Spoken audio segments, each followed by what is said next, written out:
Shalom, Kol Haloyim, Yahweh, Ba'ashem, Yahweh Shai, Ba'ashem, Rachak Shanya Kabad, Gadawala Requab, Tequanyam Nawa, Wa Shalayakim Nawa, that's the Beloners, to our apostles and elders of Great Millstone, Shalom, Waparakim, Labakarnyam, Shaliyah Shirala, and that's peace and blessings to the elect of Israel. Wanted to make a quick video concerning this gun violence and what's going on here in Babylon the Great, and specifically as it relates to the end times that we're currently living in. So I have this article from CNN. What we're going to do is play this clip. We may read a little bit, but I think basically the video sums up everything that's stated in the article, so maybe we won't, but I want to get at least 2 minutes in just to hear what's going on, and then we'll grab some supporting precepts.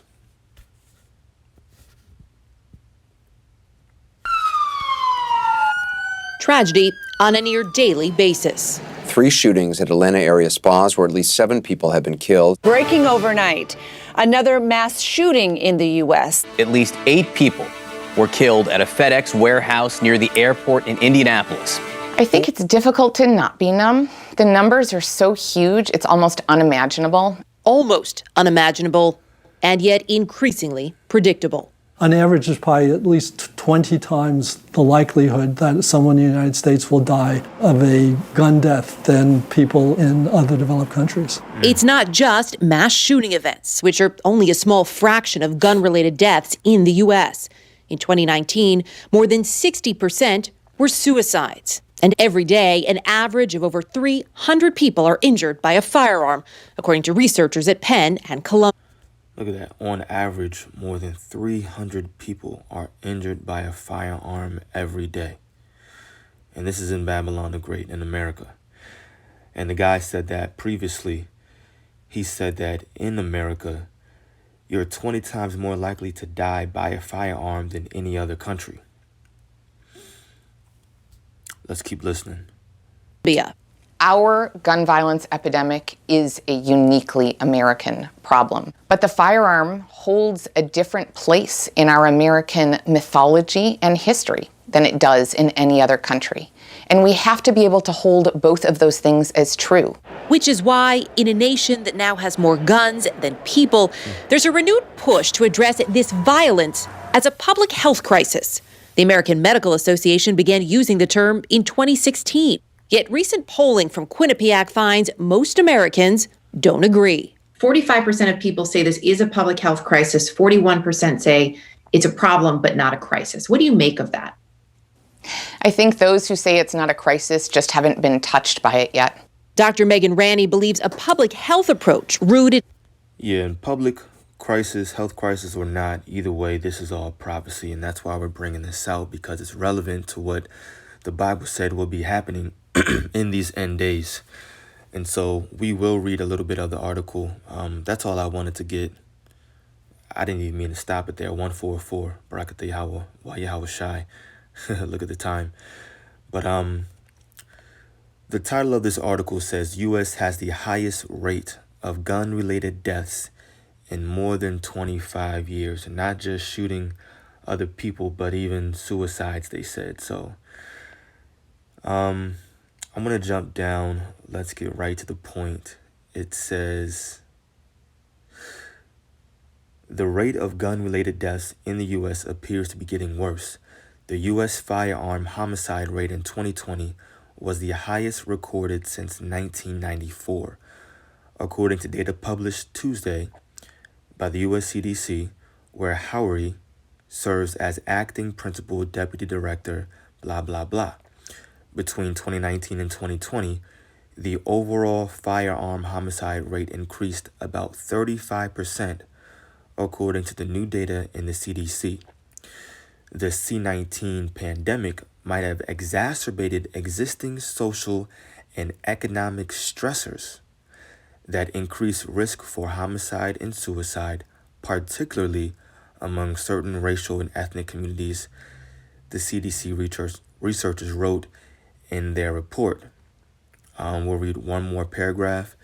The increases in firearm homicide rates and persistently high firearm suicide rates in 2020, with increases among populations that were already at high risk, have widened disparities and heightened the urgency of actions that can have immediate and lasting benefits.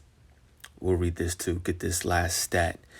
In 2020, 79% of all homicides and 53% of all suicides involved firearms. 79% of all homicides, 53% of all suicides in 2020 involved firearms. According to the CDC, which is somewhat higher than during the preceding 5 years. Now, this is specifically increasing during the time in which this C-19 pandemic started. So people are stressed, people are getting angry, people are getting fed up. But this is all biblical prophecy. Now, when we jump over to the book of 2nd Ezra, get that out the way. 2nd Ezra 15, starting at verse 14, what's laid out right here is something that would be happening in the end days. So it says, "Woe to the world and them that dwell therein, for the sword and their destruction draweth nigh. And one people shall stand up and fight against another, and swords in their hands." So it mentions swords twice in this verse. And as we all know, this sword right here is basically, it's a killing instrument. It's a weapon.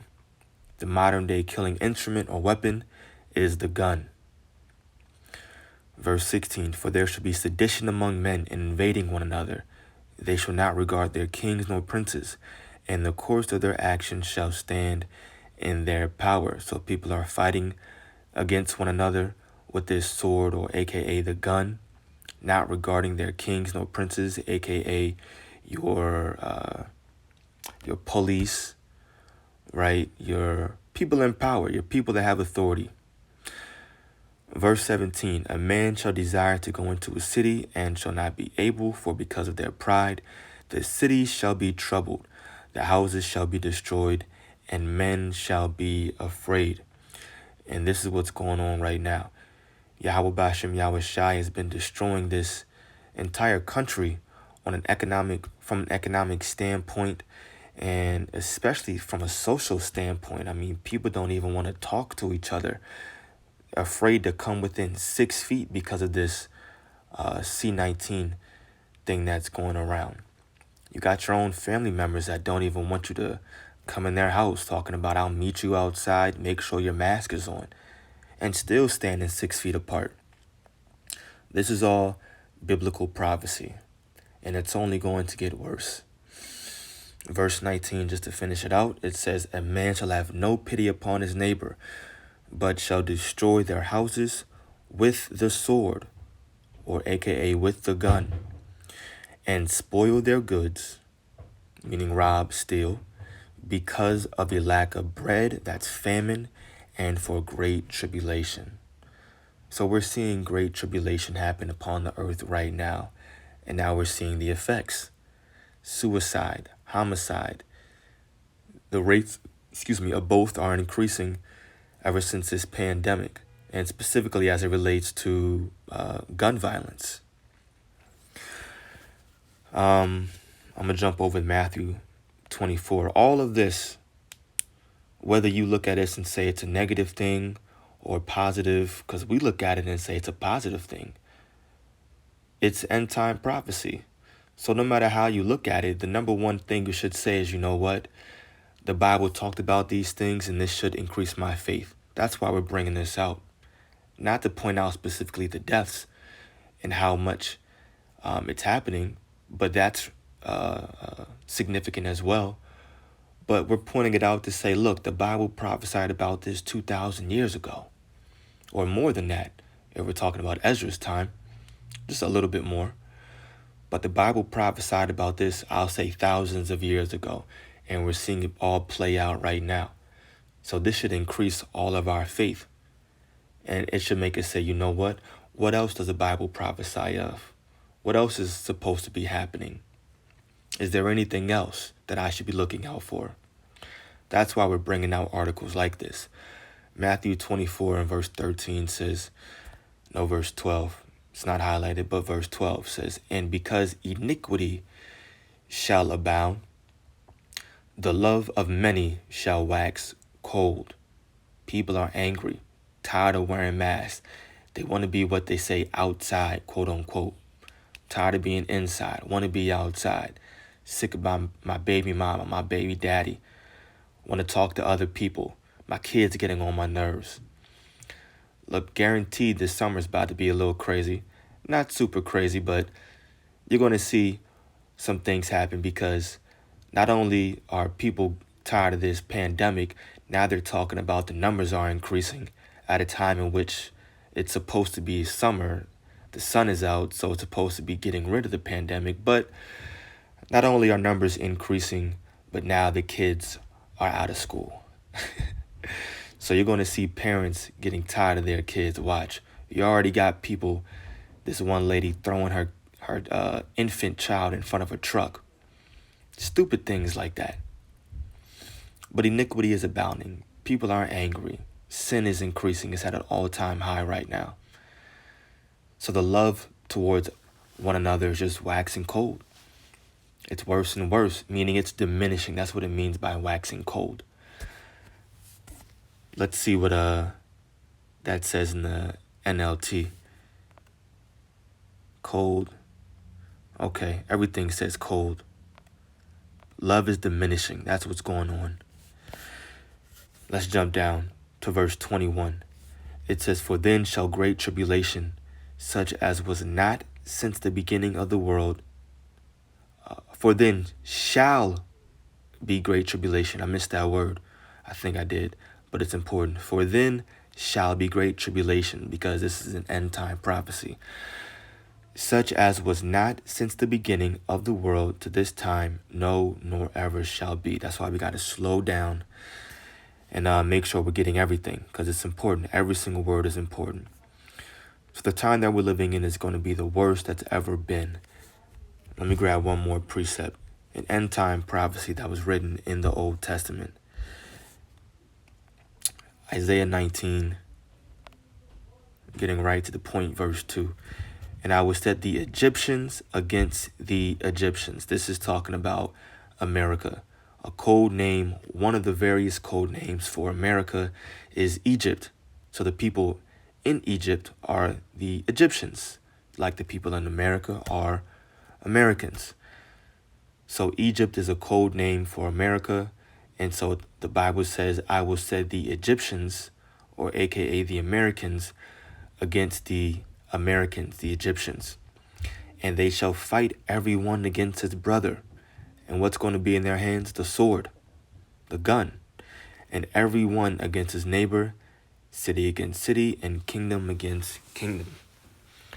This is what's happening right now. We're seeing that gun violence is basically at its highest in 25 years. And it's only going to get worse, but at the same time, it's good for the elect, the hopeful elect. We're looking forward to all these prophecies coming to pass so that we can get out of here. And we're looking forward to Yahushua returning and destroying Babylon the Great. So this is a good thing. And once again, you should be asking yourself, what other prophecies are written that I should be aware of? The Bible talks about watching as well as praying. And we should really be watching just to stay circumspect. I mean, if this is happening all the time, then it's probably happening more than likely in a city near you. Especially because Jake doesn't live in the most comfortable neighborhoods. We're all living in, I live in PG. I mean, it's not great out here either. You know what I'm saying? So we need to just stay circumspect, be on our swivel, be on our guard. Out here, people crazy. Scams running rampant. You got scam likely calls happening all the time, getting random text messages. My girl, she's getting random emails from people. We don't even know how they're getting her email, but I'm getting random text messages. Got this dude that keeps calling me. It's been 3 times now talking about, did you order food from? No, sir. I did not order food. Don't know how he got my number, but we just got to be alert. That's all. Stay circumspect. We're living in some weird times, but it's cool. The elect is going to be okay. So I pray that this video is edifying to the elect. Kol Halayim, Yahweh Ba'ashem Yahushai, Ba'ashem Chakudash, double honors to our apostles and elders of Great Millstone. Peace and blessings to the elect. Shalom.